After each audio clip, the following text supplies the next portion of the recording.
আসসালামু আলাইকুম, কেমন আছেন আপনারা সবাই? আজকে হচ্ছে আমার ছেলের মাদ্রাসায় অনুষ্ঠান ছিল। অনুষ্ঠান বলতে মানে খেলাধুলার অনুষ্ঠান ছিল ওদের। এই যে ছবিগুলো আমি এখানে উঠাচ্ছিলাম। এখানে সবাই জার্সি পরে অনুষ্ঠান খেলাধুলা শুরু হয়ে গেছে। ওদের প্রথম খেলা ছিল বেলুন ফোটানো।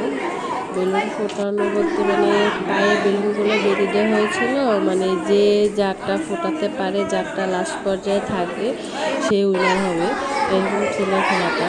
এখানে সবাই যখন খেলা শুরু করে দিয়েছিলাম, মানে বাহির থেকে ভিডিও করা যায় না, মানে আমরা বাহিরের দিকে ছিলাম। এটা হচ্ছে ওদের নামাজের জায়গায় এখানে খেলাটা হচ্ছিল। ওদের ইনডোর আউটডোর দুই জায়গাতে খেলা হবে, তো আগে ইনডোরের খেলাটা ওনারা করে নিচ্ছিল। তারপর এখান থেকে ওরা এখানে মাদ্রাসার মাঠ আছে, মাদ্রাসার মাঠে চলে যাবে। এখানে দুইটা খেলা নেবে। এখানে দেখুন, এখানে মাদ্রাসার সবচেয়ে শিক্ষকরা ছিল, তো আমরা সামনে আগাতে পারছিলাম না, মানে ভালোভাবে কীভাবে উঠাবো। আর ওইদিকে এখান থেকে সরাসরি লাইভ হচ্ছিল, মাদ্রাসার টিচাররা, ক্যামেরাম্যানও ছিল। এখানে যিনি সামনে যিনি লাইভ করতেছেন উনি হচ্ছেন খোকন ভাই, ওনাকে সবাই খোকন ভাই হিসাবে চিনি। এখানে লাইভ হচ্ছিল, যখন খেলা শুরু করে দিয়েছে। আর আমার ছেলেকে আমি দেখছিলাম, মানে ওটা কারেক্টটা ফোটাচ্ছে, ওর পা আগে দিয়ে দিয়ে হাতে যেন ওরটা যেন ফুটে না যায়।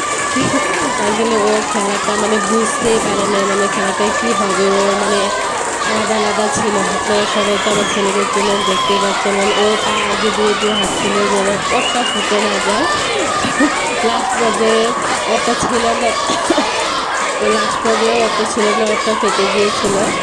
মানে বাচ্চারা ফার্স্ট হতে হবে এরকম কোনো ব্যাপার নেই, মানে ওরা যে আনন্দের সাথে যে অংশগ্রহণ করে এটাই অনেক। ওদের দলটাকে দুইভাবে ভাগ করে দেওয়া হয়েছিল। এখানে ছিল ওদের এখন যারা খেলবে ওরা হচ্ছে বড়রা, আগে খেলে নিয়েছিল ছোট ক্লাসের বাচ্চারা। এখানে যখন হুজুরা ছিল, মাঝখানে যিনি কথা বলতেছিল উনি হচ্ছে নুরানি শাখার প্রধান শিক্ষক। পেছনের দিকে দেখে লাইভ হচ্ছে, তো এখানে মানে আমি ভিডিও ভালোভাবে করতে পারি না। আমরা কয়েকজন গার্জিয়ান ছিলাম এখানে, সবাই আসে না, আমরা যারা আশেপাশে ছিলাম তারাই ছিলাম এখানে। বাচ্চাদের মনে কথা বলতেছিল, বাচ্চাদেরকে মানে লেখাপড়ার পাশাপাশি মানে এরকম একটা অনুষ্ঠান থাকলে বাচ্চাদের মন মানসিকতা অনেকটা চেঞ্জ আসে। মানে লেখাপড়ার পাশাপাশি খেলাধুলাও থাকলে বাচ্চারা অনেক আনন্দ পায়, অনেক উপভোগ করে। এখন ওদেরকে নিয়ে চলে আসছে ওদের মাদ্রাসার মাঠে, এখানে খেলাধুলা করে। এখানেও ক্রিকেট, ফুটবল, মানে ওদের পাশাপাশি হুজুরও, সব হুজুররা এখানে, আমি ওনাদেরকে একটু ভিডিও করে নিলাম। সবাই খেলতেছে।